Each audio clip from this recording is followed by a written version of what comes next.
తాకట్లో ఉన్న మీ బంగారాన్ని విడిపించి ఆ రోజు ఆన్లైన్ రేటుకి కొంటాం. Sharma gold company.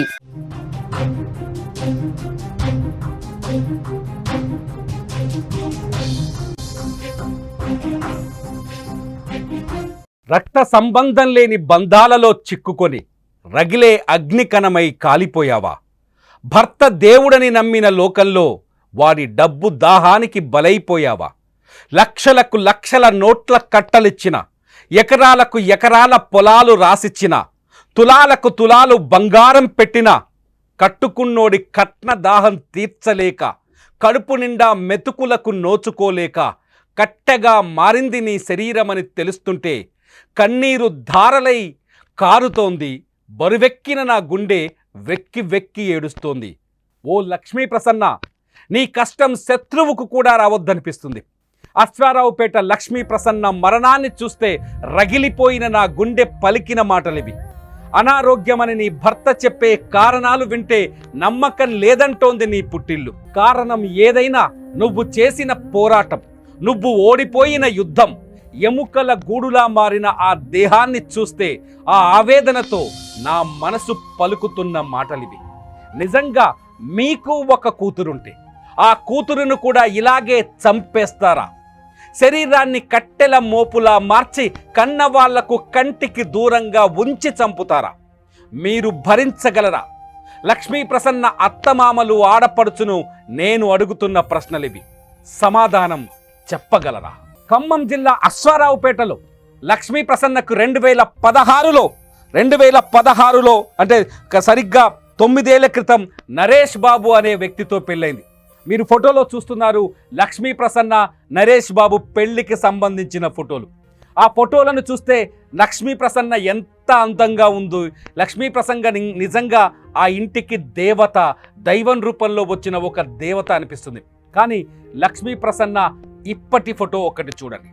లక్ష్మీ ప్రసన్న ఇప్పటి దేహస్థితిని, ఆమె శరీర స్థితిని మీరు చూడండి. ఆమె చెయ్యిని చూస్తే చాలు ఆమె శరీరం ఎంతలా మారిపోయిందో మీకు అర్థమవుతుంది. చెయ్యిని చూడండి, ఆ చెయ్యిని చూడండి. 2.5 సంవత్సరాలకు పైగా అన్నం మెతుకు తినలేదు లక్ష్మీ ప్రసన్న. ఆకలితో అలమటించిపోయింది ఆ బంగారు తల్లి. కన్నవాళ్ళున్నా, అన్నదమ్ములున్నా, అక్క చెల్లెళ్ళున్నా ఆ బంధాలకు దూరంగా, ఆ బంధాలకు నోచుకోకుండా భర్త విధించిన కఠినమైన బందికానలో ఆకలిని భరించలేక, అన్నపు మెతుకులు లేక, మంచి నీళ్లు తాగక కన్నీళ్లతోనే బతికింది లక్ష్మీ ప్రసన్న. ఒక్కరోజు కాదు, 2 రోజులు కాదు, 2.5 సంవత్సరాలు ఆకలితో యుద్ధం చేసి చేసి చేసి చేసి అలసిపోయి ఆఖరికి ప్రాణం విడిచింది లక్ష్మీ ప్రసన్న. ఆనాటి పెళ్లి ఫోటోలను చూసి తల్లిదండ్రులు ఇప్పుడు కన్నీరు మున్నీరై ఏడుస్తుంటే వాళ్ళని ఓదార్చే వాళ్ళు ఎవరున్నారు? వాళ్ళ దుఃఖానికి సమాధానం చెప్పే వాళ్ళు ఎవరున్నారు అనిపిస్తుంది. లక్ష్మీ ప్రసన్నది నిజంగా హత్య అంటున్నారు కుటుంబ సభ్యులు. భర్త నరేష్ బాబే ఈ దారుణానికి కారణమని చెప్తున్నారు. భర్త నరేష్ బాబే తమ కూతురికి అన్నం పెట్టకుండా, తన కూతురికి 2 సంవత్సరాలుగా భోజనం పెట్టకుండా, మంచినీళ్ళు ఇవ్వకుండా హింసించి చంపాడని చెప్తున్నారు. కానీ నరేష్ బాబు చెప్తున్నాడు పోలీసుల ముందు తనకి రక్తహీనత ఉందని. నరేష్ బాబు కూడా చెప్పట్లేదు. నరేష్ బాబు బావ వచ్చి ఇప్పుడు పోలీసుల ముందు వత్తాసు పలుకుతున్నాడు. నరేష్ బాబు బావ చెప్తున్నాడు ఆమెకు రక్తహీనత ఉంది, లేకపోతే థైరాయిడ్ ఉంది, అందుకే అలా బక్క చిక్కి చనిపోయిందని చెప్తున్నాడు. కానీ ఈ నరేష్ బాబు ఏం చేశాడో తెలుసా? గడిచిన 2 సంవత్సరాలుగా, దాదాపు పెళ్ళైన తర్వాత 9 సంవత్సరాల్లో 6 సంవత్సరాలు అత్తారింటి మీద పడే బతికాడు. 6 సంవత్సరాలు అత్తవారింట్లోనే ఉన్నాడు. అక్కడ గొడవలై ఘర్షణలైన తర్వాత భార్యని తీసుకొని, నా భార్యని పుట్టింటి వాళ్ళు చూడకూడదని పోలీస్ స్టేషన్లో ఒక ఒప్పంద పత్రం రాయించుకొని పెద్దల సమక్షంలో, ఆ తర్వాత భార్యకి కనిపించకుండా అశ్వారావుపేటలో తన అక్క బావ దగ్గరకు వచ్చాడు. గడిచిన 3 ఏళ్లుగా అక్క బావల దగ్గరే ఉంటున్నాడు. ఆ అక్క బావల దగ్గర ఉండే తన భార్యకు ఈ శిక్ష వేశాడని ఎవరు? మన లక్ష్మీ ప్రసన్న కుటుంబ సభ్యులు చెప్తున్నారు. అక్క బావ కలిసి, భర్త కలిసి తన భార్య, తమ కూతుర్ని బంధించి అన్నం ముద్ద కూడా పెట్టలేదు. ఒక్క మెతుకు అన్నం కూడా పెట్టకుండా ఆకలితో మలమల మార్చి చంపేశారని చెప్తున్నారు. ఆకలితో తన కూతురు అవస్థలు పడుతోందని, భర్త చేతిలో బందీగా మారిందని, ఎన్నిసార్లు ఇంటికి వెళ్ళినా ఇంటి గడప దాకా కూడా రానివ్వలేదని లక్ష్మీ ప్రసన్న తల్లి చెబుతుంటే, ఆమె మాటలు వింటుంటే గుండె రగిలిపోతుంది. చాలాసార్లు ప్రయత్నించారు. లక్ష్మీ ప్రసన్న కుటుంబం, అన్నలు సోదరులు అమెరికాలో ఉంటారు. లక్ష్మీ ప్రసన్న కుటుంబం చాలా బాగుంటుంది. లక్ష్మీ ప్రసన్న కుటుంబానికి మంచి ఆస్తిపాస్తులున్నాయి. వదిలేసి వచ్చిన వీళ్ళకు ఒక పాప ఉంది. లక్ష్మీ ప్రసన్నకి, నరేష్ బాబుకి ఒక పాప ఉంది. అయితే భర్తను వదిలేసి వచ్చినా కాపాడుకునే శక్తి లక్ష్మీ ప్రసన్న కుటుంబానికి ఉంది. కానీ భర్తే దేవుడు అనుకుంది లక్ష్మీ ప్రసన్న. భర్త చెప్పింది వినాలనుకుంది. కాపురం చేయకుండా కన్నవారింటికి వెళ్తే తన కుటుంబానికి చెడ్డ పేరు వస్తుందని ఆలోచించింది తప్ప తన ప్రాణం మీదకి వస్తుందని ఒక్కసారి కూడా ఆలోచించలేదు లక్ష్మీ ప్రసన్న. నిజంగా లక్ష్మీ ప్రసన్న ఎవరైతే నరేష్ బాబు ఉన్నాడో, లక్ష్మీ ప్రసన్న భర్త, ఆయన మాటల ప్రకారమే ఆమెకి రక్తహీనత ఉండి లేకపోతే థైరాయిడ్ ఉంటే ఆరోగ్యాన్ని కాపాడే వైద్యం లేదా? ఎందుకు సరిగా చూపించలేదు? ఎందుకు ఈ ప్రశ్నలు వస్తున్నాయంటే, ఇప్పుడు లక్ష్మీ ప్రసన్న మృతదేహం రాజమహేంద్రవరంలోని ప్రభుత్వ ఆసుపత్రిలో ఉంది. అక్కడి నుంచి ఇప్పుడు డెడ్ బాడీగా తీసుకొస్తున్నారు లక్ష్మీ ప్రసన్నని. ప్రభుత్వ ఆసుపత్రిలోనే నవ్విసి చనిపోయింది. రెండో పాయింట్ వచ్చేసి, లక్ష్మీ ప్రసన్న ఒంటిపైన మానిన గాయాలు కనిపిస్తున్నాయి, అలాగే కొత్తగా తగిలిన గాయాలు కనిపిస్తున్నాయి. అన్నం పెట్టకుండా హింస కూడా పెట్టారు. నరేష్ బాబు నిత్యం ఆమెపై దాడి చేశాడని ఆమె కుటుంబ సభ్యులు పదే పదే చెప్తున్నారు. నరేష్ బాబు నిత్యం ఆమెని హింస పెట్టాడని, చిత్రహింసలకు గురి చేశారని ఆమె ఒంటిపైన ఉన్న గాయాలే సాక్ష్యాలు చెబుతున్నాయని ఆమె కుటుంబ సభ్యులు చెప్తున్నారు. పోనీ ఇతనికి కట్నం ఇవ్వలేదా? డబ్బులు ఇవ్వలేదా? ఒక్కసారి 2016లో మీరు నేను చెప్పబోయే లెక్కల్ని వినండి. ఆ కుటుంబ సభ్యులు చెప్తున్నారు. వాళ్ళ లెక్కల ప్రకారం, పోలీసుల ప్రకారం, అశ్వరావుపేట పోలీసుల లెక్క ప్రకారం 2016లో పెళ్లి చేసి ఇచ్చినప్పుడు ఈ నరేష్ బాబుకి 2 ఎకరాల మామిడి తోట ఇచ్చారు, 1/2 ఎకరా పొలం ఇచ్చారు. గుర్తుపెట్టుకోండి, 2 ఎకరాల మామిడి తోట, 1/2 ఎకరా పొలం ఇచ్చారు. 10 లక్షల రూపాయల నగదిచ్చారు. క్యాష్ 10 lakhs, 10 లక్షల రూపాయల నగదిచ్చారు. 10 లక్షల రూపాయల విలువ చేసే బంగారు ఆభరణాలు ఇచ్చారు. అయినా మనోడికి సరిపోలేదు. అత్తగారింట్లో ఉండగానే లక్ష్మీ ప్రసన్న పుట్టింట్లోనే ఉండేవాడు. ఇల్లరికం వచ్చిన అల్లుడు మాదిరిగా అక్కడుండే తన కూతురిని అదనపు కట్నం కావాలని తన భార్యని వేధింపులకు గురి చేసేవాడు. ఈ నేపథ్యంలోనే గొడవలు జరిగాయి, ఘర్షణలు జరిగాయి. పూర్తి ఆరోగ్యంగానే బయటకు వచ్చింది ఆ లక్ష్మీ ప్రసన్న పుట్టింటిలోంచి బయటకు వచ్చేటప్పుడు. లక్ష్మీ ప్రసన్న ఆరోగ్యంగా బయటకు వచ్చిన తర్వాత నువ్వు తిరిగి తన పుట్టింటికి రావద్దని, తల్లిదండ్రులు తన దగ్గరకు వచ్చి లక్ష్మీ ప్రసన్నను చూడొద్దని ఒక పెద్ద మనుషుల మధ్య ఒక ఒప్పంద పత్రాన్ని రాయించుకొని లక్ష్మీ ప్రసన్నకి నరకం చూపించాడని చెప్తున్నారు ఆమె తల్లి. ఒక్కసారి లక్ష్మీ ప్రసన్న తల్లి మాటలు విన్న తర్వాత మళ్ళీ ఈ చర్చలోకి వద్దాం. ఒకసారి వినండి. పూల ప్రసన్న మా కూతురండి. మా పిల్లలు వెళ్ళారండి చూడటానికి అమెరికా నుంచి వచ్చి. కనీసం వాళ్ళు గేట్ ఓపెన్ చేయకుండా, ఇంట్లోకి రానికుండా ఒక 2-3 గంటలు వెయిట్ చేయించాక ఉండి వెళ్ళారండి. వెళ్తే తను డోర్ కట్టన్ సాట్ నుంచి అసలు బయటికి రానివ్వకుండా మాట్లాడకుండా చేసి తనని చాలా హింస పెట్టారు. ఆ అమ్మాయి చేతులన్నీ మన పిన్నిసులు కూర్చున్నట్టు అయినాయి అని మా బాబు ఇంటికి వచ్చి చాలా ఇబ్బంది పడ్డాడు, ఏడ్చిండు కూడా. అది 3 సంవత్సరాల క్రితం జరిగింది ఇది. అప్పటి నుంచి ఆ అమ్మాయిని కలవనీయటం కానీ, మాట్లాడనీయటం కానీ, మంచి శబ్బరి ఏం లేదు. ఏ ఫంక్షన్ అన్నా రానిలేదండి మా ఇంటికి. ఏ ఫంక్షన్ అన్నా ఎప్పుడైనా గొడవ పెట్టుకోవటం, తీసుకుపోయిన కార్డు ఆ గోడల మీద పెట్టి రావటం, ఎప్పుడు పోయినా కూడా ఒక కార్డు తీసుకోవటం కానీ, ఒక మంచి కానీ చెప్పరు కానీ ఏమైనా లేదు. ఒక పండగలని లేదు, తల్లిదండ్రులు లేదు, రావటానికి లేదని అది ఒకటి తీర్మానం రాయించుకోండి ఫస్టే పోలీస్ స్టేషన్ దగ్గర. అవన్నీ దగ్గర పెట్టుకొని తను అసలు ఎవడనే టచ్లో లేకుండా చేసిండు తనకి. ఇబ్బంది పెట్టారు. నా డౌట్ ఏంటంటే తనని ప్రాణం ఉండగానే ఎక్కడో స్టోర్ రూమ్ లాంటి దాంట్లో పడేశారు. దానికి అవన్నీ గాయాలు అందుకే అని నేను అనుకుంటాను. నేను ప్రత్యక్షంగా చూసా మొన్న హాస్పిటల్ రాజమండ్రి దగ్గర. 2 వాళ్ళ అక్క బాగున్నారు. బాగా సంగతి ఎట్టున్నా ఆ అమ్మాయి భూలక్ష్మి ఏదో ఉంది తన పేరు. తనది పాత్ర మాత్రం కంప్లీట్గా ఉందని మేము అనుకుంటాం. తన పిల్లను కూడా తనకు దూరం చేశాడు. ఒక స్పష్టత వచ్చుంటది మీ అందరికీ. లక్ష్మీ ప్రసన్న తల్లి మాటలు విన్న తర్వాత తన కూతురు అనుభవించిన నరకానికి సంబంధించిన ఒక స్పష్టత వచ్చి ఉంటుంది. అమెరికాకు వెళ్ళిన అన్నలుంటే ఆ కుటుంబం ఎంత బలంగా ఉంటుంది. అమెరికాకు వెళ్ళిన అన్నలుంటే ఆ చెల్లెలకి ఎంత ధైర్యం ఉంటుంది. ఆ ధైర్యాన్ని చంపేశారు.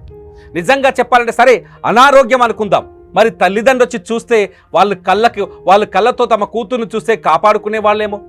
అన్నలు అమెరికా నుంచి వస్తే కూడా కంటికి కనపడకుండా చేసిన నరేష్ బాబుని ఏం చేయాలి? నిజంగా కట్నమే ఇంపార్టెంటా? వరకట్నమే ముఖ్యమా? భార్య ప్రాణం కంటే, భార్య దేహం కంటే, భార్య ఆరోగ్యం కంటే, భార్య జీవితం కంటే వరకట్నమే ముఖ్యమా? ఈ వీడియో చూసే వాళ్ళు కామెంట్ చేయండి దయచేసి. మీకు ఆడపిల్లలు ఉన్నారు, మీరు ఆడపిల్లగా ఒక ఇంటికి మెట్టింటికి వచ్చారు, మీ ఆడపిల్లని ఒక ఇంటికి కోడలుగా పంపించారు. ఇలాంటి భర్తల దగ్గరికి తమ బంగారు బిడ్డల్ని అంటే చేతుల్లో అల్లారు ముద్దుగా పెంచుకున్న కూతులని ఇలాంటి భర్తల దగ్గరికి భార్యగా పంపించగలమా? ఇలాంటి నమ్మకం లేని మగాళ్ళ ఇంటికి కాపురానికి పంపించగలమా? ఒక్కసారి ఆలోచించండి ఆడబిడ్డలున్న తల్లిదండ్రులారా. లక్ష్మీ ప్రసన్నకు న్యాయం జరిగిందా, అన్యాయం జరిగిందా? నిజం చెప్పాలంటే లక్ష్మీ ప్రసన్న ఆరోగ్యం బాలేదనే అనుకుందాం, అన్నం పెట్టి ఉండొచ్చేమో, వీళ్ళు బాలేదని అనుకుందాం. మరి ఇంత దారుణంగా ఒక్కసారి ఆ వీడియో వేయండి, రాజమండ్రి ఆసుపత్రిలో వీడియో వేయండి, ఆ వీడియో చూడండి. ఇంత దారుణంగా ఆమె శరీరం హీనమైపోతుంటే, ఆమె శరీరం పాడైపోతుంటే కనీసం తల్లిదండ్రి కంటికి చూపించాలి కదా. లక్ష్మీ ప్రసన్న తల్లి మాటల ప్రకారం తల్లిదండ్రి కంటికైనా చూపించాలి కదా. తల్లిదండ్రికైనా ఆ కూతురును చూపించి మీ కూతురు చేయి దాటిపోతుంది, మీ కూతురు ఆరోగ్యం చేయి దాటింది, కాపాడలేని స్థితి ఉందనే మాట చెప్పే కనికరం కూడా మీకు లేదా మిస్టర్ నరేష్ బాబు? ఒక్కసారి లక్ష్మీ ప్రసన్న సోదరి చెప్పే మాటలు వినండి, వాళ్ళు పెట్టిన నరకం గురించి ఆమె మాటల్లో మీకు అర్థమవుతుంది.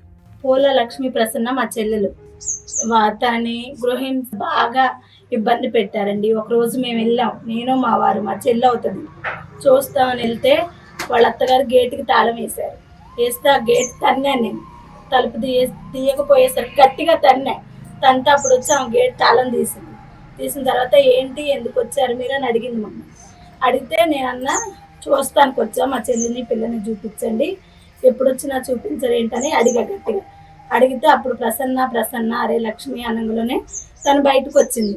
వచ్చి మమ్మల్ని చూడంగలోనే అసలు తను ఎలా ఉందంటే అసలు బక్కగా నన్ను రూపురేఖలే లేవండి. వచ్చిన తర్వాత ఏంటమ్మా ఏంటంటే ఒకటే ఏడుస్తుంటే నేను మాట్లాడడానికి కూడా వాళ్ళ అత్తగారు రానిలేదు, మమ్మల్ని దగ్గరికి రానివ్వట్లేదు. ఏంటమ్మా అని అడిగితే చెప్పట్లేదు. నేను పక్కకి వెళ్ళి మాట్లాడదామని వాష్రూమ్కి వెళ్దామని అడిగాను. అమ్మ వాష్రూమ్స్ ఎక్కడరా ప్రసన్న అంటే, నువ్వెందుకు వెళ్ళాలి, నేను తీసుకెళ్తాను మీ అక్కనని తను వచ్చింది.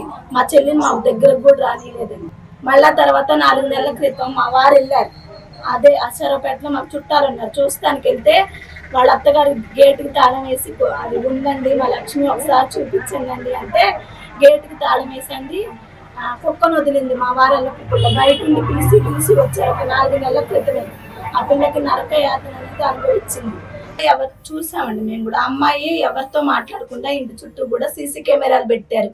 తనని ఒక గదిలో హింసించి బంధించినట్లు పెట్టారు. 3 నెలల నుంచి తనకు ఆహారం కూడా లేదు. చూస్తారు కండి పెళ్లి ఫోటో, ఇప్పుడు ఫోటో. అత్తారిల్లు లక్ష్మీ ప్రసన్నకు జైలుగా మారింది, అత్తారిల్లు లక్ష్మీ ప్రసన్నని అనాథగా మిగిల్చింది. అత్తారింట్లో లక్ష్మీ ప్రసన్న ఆకలితో పోరాటం చేసింది. అత్తారిల్లు పెట్టే అత్తవాళ్ళు పెట్టే ఆరళ్లను భరించలేక నరకాన్ని చవిచూసింది లక్ష్మీ ప్రసన్న. యుద్ధం చేసి అటు భర్తతో ఇటు బంధాలతో సంబంధీకులతో రక్త సంబంధం లేని వ్యక్తులతో పోరాటం చేసి అలసిపోయి ఆఖరికి తుది శ్వాస విడిచింది లక్ష్మీ ప్రసన్న.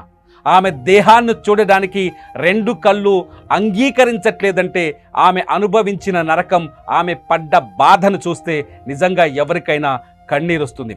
నేను మళ్ళీ చెప్తున్నాను, లక్ష్మీ ప్రసన్న అనారోగ్యంతోనే చనిపోవచ్చు, పర్లేదు.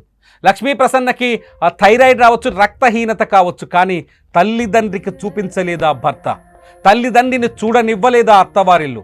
లక్ష్మీ ప్రసన్న బంధువు ఒక అతను ఎవరైతే ఇప్పుడు మాట్లాడిండో ఆమె సోదరి భర్త వెళ్ళినప్పుడు ఏం జరిగిందో ఆయన మాటల్లో వినండి, ఆయనే చెప్తాడు మీకు. పూల నరేష్ బాబుతో 2015లో మ్యారేజ్ అయిందండి. ఇప్పటికి 10 సంవత్సరాలు అవుతుంది.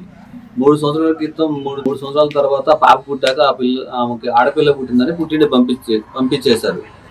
పంపిస్తే వాళ్ళ నాన్నగారు వెంకటేశ్వర గారు ఏం చేసిందంటే 2 ఎకరాల భూమి రిజిస్ట్రేషన్ చేసి ఆ అమ్మాయికి 10 లక్షల డబ్బులు ఇచ్చి భర్ణ కింద ఇచ్చి పంపించండు.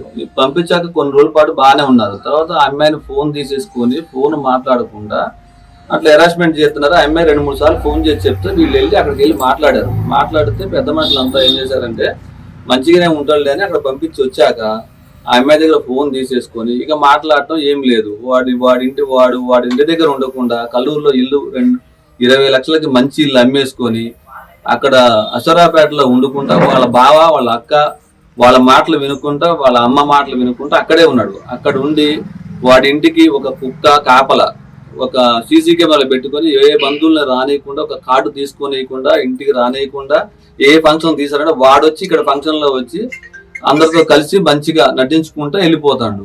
రీసెంట్ గా నిన్న ఏం జరిగిందంటే ఫోన్ చేసి అమ్మాయి కింద పడిపోయిందని చెప్పాడు. మేమంతా వెళ్ళి చూసాం. అప్పటికే ఆ అమ్మాయి ప్రాణం పోయింది. వాడు ఈ దగ్గరలో హాస్పిటల్ కాకుండా రాజమండ్రి తీసుకెళ్లి అక్కడ హాస్పిటల్లో జాయిన్ చేసి చచ్చిపోయిన అమ్మాయికి ట్రీట్మెంట్ చేసి ఇంత ఘోరంగా ఉందంటే ఆ అమ్మాయి ఏంటని అడిగితే మీ అమ్మాయి నిన్న కూడా పూలు పోసింది అని చెప్తాడు. మా దగ్గర వీడియోస్ ఉన్నాయండి నిన్న తీసిన మేము. ఎంత ఘోరంగా అంటే ఆ అమ్మాయికి ఒక 2-3 నెలల నుంచి తిండి లేకుండా స్నానం లేకుండా ఘోరంగా ఉంచిండండి. వాడిని వాళ్ళ బావని వాళ్ళ అక్కని వాళ్ళ అమ్మని చాలా కఠినంగా శిక్షించాలని మేము కోరుకుంటున్నాం. ఇంతకంటే ఏ కోరిక ఉంటుంది ఏ బంధువులకైనా? లక్ష్మీ ప్రసన్న నిజంగానే అనారోగ్యం పాలవచ్చు. లక్ష్మీ ప్రసన్న నిజంగానే ఆ రోగాల గూడులో ఇరుక్కుపోవచ్చు. మరి నిన్న పూలు ఎలా కోసింది? ఆ రెక్కలు అలా ఎందుకు బక్క చిక్కిపోయాయి? ఆ దేహం అలా ఎముకల గూడులా ఎందుకు మారింది? అయ్యో మళ్ళీ కొత్త కథ. మెట్ల మీద పైనుంచి జారి కింద పడితే ఆసుపత్రికి తీసుకెళ్లి చికిత్స చేయిస్తుంటే చనిపోయిందంట. ఎవరైనా నమ్ముతారా? మీరు నమ్ముతారా? అశ్వారావుపేట పోలీసులు ఇప్పటికే ఈ ఉదంతంపై అనుమానాస్పద మృతిగానే కేసు నమోదు చేశారు. కేసు నమోదు చేసి దర్యాప్తు చేస్తున్నారు. ప్రస్తుతానికి లక్ష్మీ ప్రసన్న మృతదేహం తిరిగి ఆమె కుటుంబ సభ్యుల దగ్గరకు వచ్చింది. ఈ వీడియో చూసిన తర్వాత మీకేమనిపిస్తుంది? ఒక్క లెక్క చెప్పాలనుకుంటున్నాను చివరగా ఏంటంటే, ప్రతిరోజు 2022 లెక్కల ప్రకారం భారతదేశంలో 4 లక్షల ఆ ఒక్క సంవత్సరమే 2022లో 4,45,000 మంది మహిళలు వరకట్న దాహానికి బలైపోయారు. ఈ ఆధునిక యుగంలో కూడా ఈ యూట్యూబ్, ఇన్స్టాగ్రామ్, ఫేస్బుక్ యుగంలో కూడా 4,45,000 మంది మహిళలు దారుణంగా వరకట్న దాహానికి బలైపోయారు. నిన్న గ్రేటర్ నోయిడాలో చనిపోయిన నిక్కీ కావచ్చు, ఇవాళ వరంగల్లో చనిపోయిన అమ్మాయి కావచ్చు, నిన్న బోడుప్పల్లో దారుణ హత్యకు గురైన స్వాతి కావచ్చు, ఇవాళ ఖమ్మం అశ్వారావుపేటలో ఎముకల గూడిలా మారి ప్రాణాలు వదిలేసిన లక్ష్మీ ప్రసన్న కావచ్చు. గంటకు 81 మంది మహిళలు, 75 సెకండ్లకు మరణం. నిర్ణయం మీరు చెప్పండి. వరకట్న వేధింపులపై ఇంకా చట్టాలను కఠినతరం చేయాలా? లక్ష్మీ ప్రసన్న భర్త లాంటి వ్యక్తులని ఏ విధంగా శిక్షించాలి? ఈ వీడియో కింద మీరు కామెంట్ చేయండి. లైవ్ అప్డేట్స్ కోసం చూస్తూనే ఉండండి సుమన్ టీవీ డిజిటల్ లైవ్, అట్లాగే సుమన్ టీవీ లైవ్.